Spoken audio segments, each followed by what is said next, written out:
Aujourd'hui, nous allons voir comment calculer l'intégrale de x ln de x entre 1 et 2. Vous êtes de plus en plus nombreux à regarder mes vidéos et je salue particulièrement les Marocaines et les Marocains qui sont nombreux à regarder mes vidéos.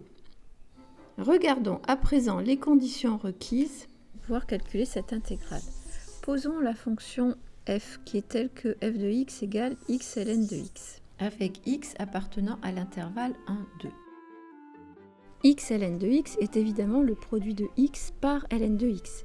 La fonction qui a x associe x est définie et continue sur R, donc sur 1, 2.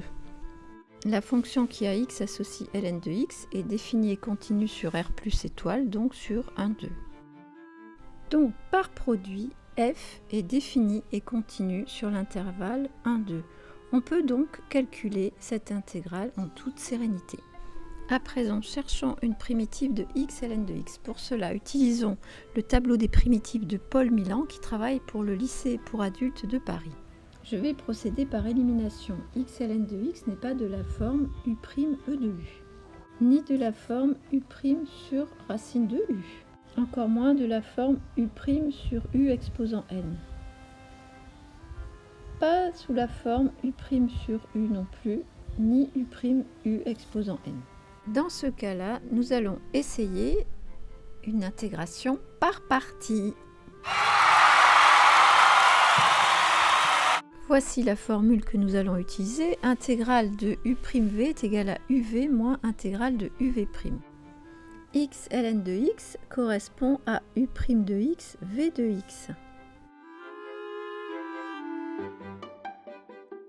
La question qui va très vite se poser est: est-ce que x est u' de x ou est-ce que x est v de x?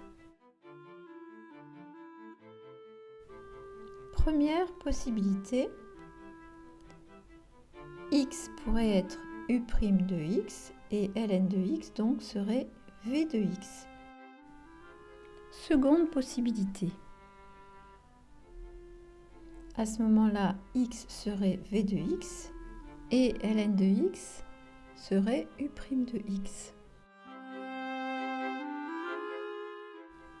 Allons voir la formule. On voit que dans le membre de droite, il est nécessaire de connaître u, c'est-à-dire une primitive de u'. Donc si on pose u' de x égale ln de x, il va falloir calculer u de x, c'est-à-dire une primitive de ln de x. Or, on n'en connaît pas immédiatement de primitive de ln de x, donc on va éliminer cette seconde possibilité. Donc nous allons poser u' de x égale x, et v de x est égal à ln de x. Dans notre formule, nous avons besoin de u de x. Donc u de x est une primitive de u' de x, donc ça va être égal à x carré sur 2. Et dans la formule, nous avons besoin de v' de x. Donc nous allons dériver ln de x. Et comme chacun sait, la dérivée de ln de x, c'est 1 sur x. Pour effectuer l'intégration par partie, il faut que uv, u' et v' soient définis et continuent sur l'intervalle 1, 2, ce qui est bien le cas ici. Utilisons cette formule. Donc nous avons u fois v, donc qui est x carré sur 2 fois ln de x entre 1 et 2.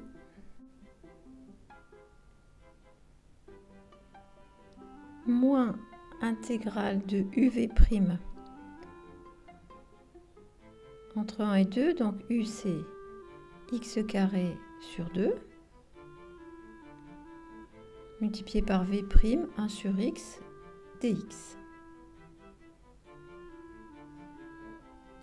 Alors, donc nous recopions la première partie et on va chercher une primitive de x carré sur 2 fois 1 sur x. Si on simplifie, ça nous donne donc x sur 2. On simplifie par x. X sur 2 dx. Donc cherchons une primitive de x sur 2. Donc x sur 2 c'est 1 demi fois x. Primitive de x c'est x carré sur 2. Donc une primitive de x sur 2 est 1 demi de x carré sur 2.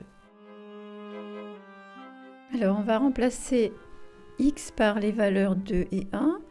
Donc ça nous donne 2 au carré sur 2 ln de 2 moins 1 au carré sur 2 ln de 1 moins 2 au carré sur 4 moins 1 au carré sur 4. Et on n'oublie pas les parenthèses, évidemment.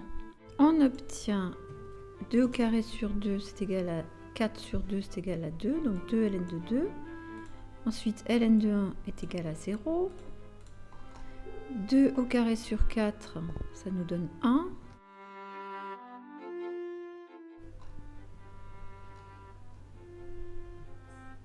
Moins 1 quart. Le résultat est 2 ln de 2 moins 3 quarts. 2 ln de 2 moins 3 quarts. À bientôt. N'hésitez pas à vous abonner et à mettre un pouce bleu, merci. Et je dirais même plus, pensez au trio infernal, abonnez-vous, petite cloche et pouce bleu. Oh, on dirait les grenouilles de Martinique.